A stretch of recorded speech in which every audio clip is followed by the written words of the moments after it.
Jangan lakuin kesalahan-kesalahan ini kalau proses berangkat kerja ke luar negerimu tidak mau lama atau bahkan bisa gagal. Oke teman-teman semua, ketemu lagi di channel Sobat PMI. Buat yang belum tahu aku, perkenalkan namaku Danu Triaji dan aku adalah seorang pekerja migran Indonesia yang bekerja di luar negeri, khususnya di Taiwan. Jadi lewat channel ini aku bakal sering ngebagiin tips seputar kerja ke luar negeri khususnya ke Taiwan. Buat kalian yang belum subscribe, jangan lupa subscribe ya.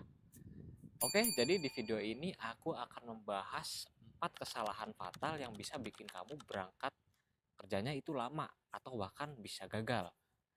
Oke, jadi kesalahan-kesalahan yang sering terjadi saat kalian proses kerja ke Taiwan, yang pertama itu data kalian itu tidak valid atau tidak sama.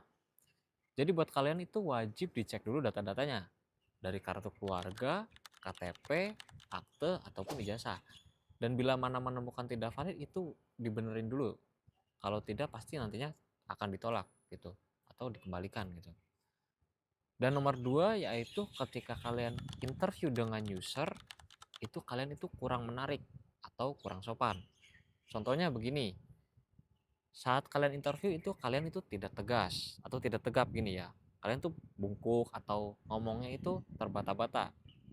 Dan kalian itu kalau bisa itu ditambah dengan bahasa yang mungkin bahasa Inggris lah, Inggris basic gitu.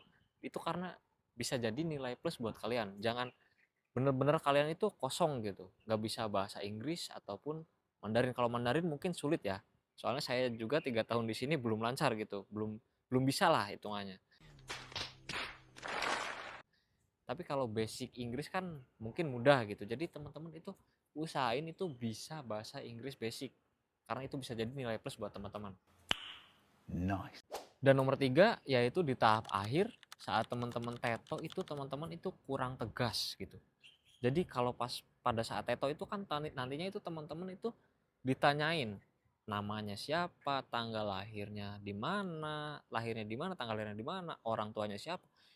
Itu kalian itu pasti ada yang tidak tegas gitu dalam menjawab. Itu pasti nantinya itu bisa jadi masalah atau ditolak gitu. Nanti tetonya itu bisa, kalau saya dulu kan di Jakarta, kalau ditolak bisa di Surabaya gitu atau di situ tapi nunggu beberapa hari atau beberapa minggu gitu. Jadi usahain pada saat teto itu teman-teman itu tegas gitu jawabnya. Jangan jangan terbata-bata gitu, jangan susah gitu. Sebenarnya kesalahan ini tuh ada 4, tapi yang aku sebutin yang mungkin teman-teman bisa masuk itu 3 aja, karena yang nomor 4 ini itu kendala di biaya gitu teman-teman. Nah ini ada 2 persepsi menurutku. Jadi kalau teman-teman kendala di biaya itu biasanya itu lewat penyalur atau lewat PT gitu. Misalkan PTA gitu, teman-teman berangkat dengan biaya 70 juta, 80 juta. Pada saat kalian itu sudah proses, sudah memasuki tahap akhir, itu kalian itu bukan tidak sanggup ya, tidak ada biaya intinya gitu. Kalian sudah dimintai biaya karena mau berangkat tapi tidak ada biaya, jadi proses kalian itu gagal gitu. Bisa jadi jobnya itu dilempar ke orang. Karena biasanya dari PT itu jarang sekali ada dana talang gitu. Jadi proses kalian tuh bisa di cancel gitu, dilempar ke orang.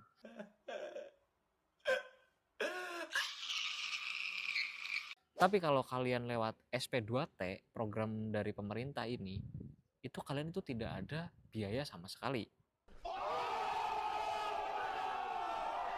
Jadi buat kalian yang minat program SP2T bisa tonton di videoku yang pertama dan yang kedua. Di situ ada proses dari awal, prosesnya persyaratan dan juga pendaftaran.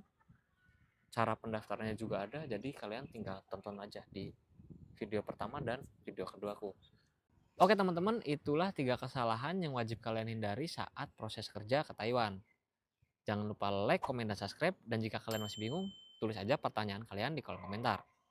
Sampai bertemu di video selanjutnya. Salam Sobat PMI.